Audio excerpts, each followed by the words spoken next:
Second. करे माधर चो देखा नहीं करे मादर चौथ कैसे गरिया दे रे। रुक अभी गुंडन की फोन करत थी। बुलाओ जेकरे के बुलाओ उनका। हेलो भाई सुन ना। अरे अरे खेमरी की मादर चौथ गरिया दे बाओ तो।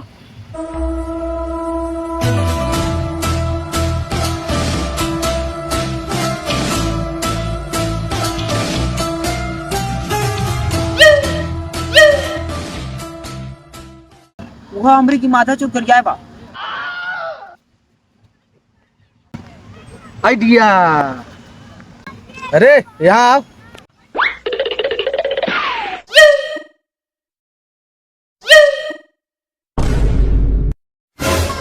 अरे अभी तोहन के एक ताल खैनी किया हुआ ओकरे की मारक बाप जी ने किया तोहन की खैनी एक ताल खैनी। हाँ बनाओ ना।